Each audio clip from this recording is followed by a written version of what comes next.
2025 is very important for glaciers and that makes glaciers very important for prelims this year. क्यों, हम इस video में देखेंगे.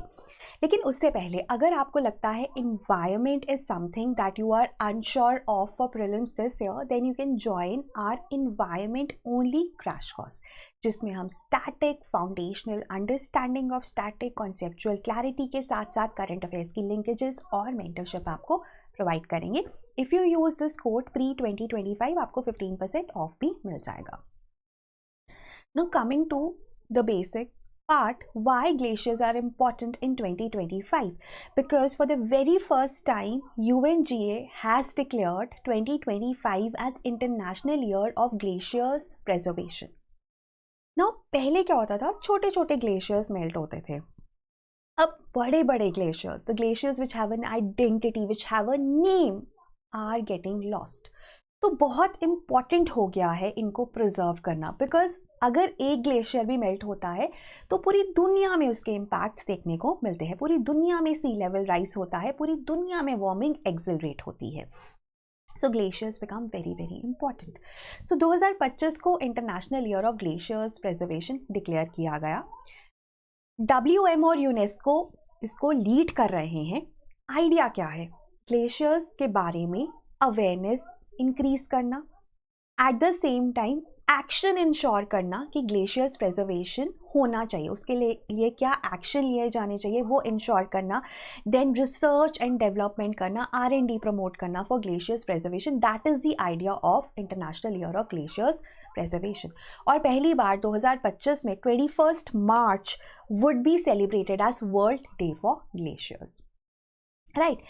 Then second thing is that 2024 में पहली बार global glacier casualty list was announced.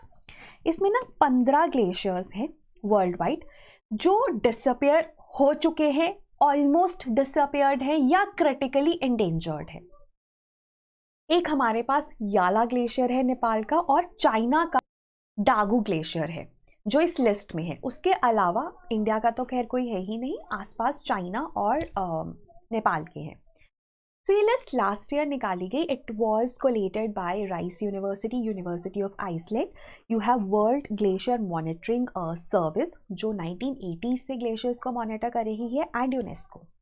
तो इन्होंने ये लिस्ट निकाली लास्ट ईयर. इन्होंने ग्लेशियर्स का ग्रेवयार्ड भी बनाया. The idea was to generate awareness about the glaciers. Right. So glaciers become very very important for prelims this year. अब हम डिस्कस करेंगे वो ग्लेशियर्स जो इम्पॉर्टेंट हैं because we are rapidly losing them. You just have to remember the name of the glacier and the country to which it belongs. जैसे Yala glacier. याला glacier Nepal में है. अगर हम लिस्ट की बात करें तो इट इज़ क्रिटिकली इंडेंजर्ड, और ये हिंदुकुश हिमालय का ओनली ग्लेशियर है that has been listed in that list. And so it becomes very very important for us, क्योंकि प्रीलिम्स में ये पूछा जा सकता है. उसके बाद हिंदुकुश के बारे में आपको पता है कि it is warming twice as fast as the global average, and हम इसको लूज कर रहे हैं. 2040 तक we might lose it completely. Then Dagu glacier है चाइना में, right, that you should be knowing. Then Peyto glacier है. It is not on the list, we are just discussing it because ये news में है, because it is also losing rapidly its ice. Peyto is in western Canada, Alberta, Banff national park, और ये भी माना जाता है कि धीरे धीरे हम इसको लूज कर देंगे.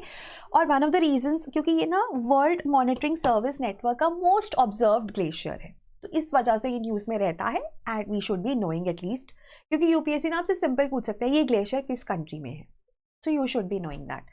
Now, if you look at the list, ये लिस्ट में नहीं. Like I said, Dagu in China and Yala in Nepal, they are on the list अगर हम इंडिया की प्रॉक्सिमिटी की बात करें तो. राइट. देन हम्बोल्ट ग्लेशियर था वेनेजुएला में. Venezuela in 2024 became the first country to lose all its glaciers. Venezuela में टोटल 6 ग्लेशियर से 5 पहले ही लूज हो चुके थे. छठा हम्बोल्ट 2024 में लूज हो गया, and now it is in ice field. So it became the first country which lost all its glaciers due to climate change. Now this Humboldt is located or was located in 80s. ठीक है, यहाँ पर ये located था. तो Venezuela as a country भी important हो जाता है. So these Humboldt was obviously also listed in the list, Dagu, Yala in the list, Peto not on the list, and we have 15 total which have been listed in that list. Now then Thwaites Glacier again not listed but very very important, इसको ना doomsday glacier कहा जाता है, ये western Antarctica में है। Doomsday glacier क्यों कहा जाता है? ऐसा माना जाता है अगर ये कम्प्लीटली मेल्ट हो गया ना, अगर ये कम्प्लीटली मेल्ट हो गया तो हमारा जो सी लेवल राइज है वो 65 सेंटीमीटर्स या 0.65 मीटर्स या 2 फीट बढ़ जाएगा पूरी दुनिया का। अभी भी ये मेल्ट होता है ना तो 4% of annual sea level rise इसी ग्लेशियर की वजह से है। कहीं भी स्नोफ्लेक गिरता है ना, ऐसा माना जाता है थ्वाइट्स ग्लेशियर में जाकर वो मिल जाएगा। ये बहुत इंपॉर्टेंट है।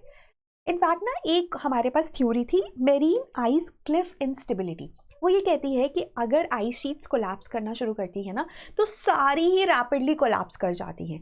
तो थ्वाइट्स ग्लेशियर को लेकर भी यही बोला जा रहा था कि मेरीन आइस क्लिफ इंस्टेबिलिटी की वजह से बहुत जल्दी कोलैप्स कर जाएगा, लेकिन अभी इस थ्योरी को थोड़ा सा साइड पे कर दिया गया है और बोला है कि ऐसा हमने रियल में नहीं देखा है, so we can just keep it at a side and just pray कि ये थ्वाइट्स ग्लेशियर मेल्ट ना हो, राइट।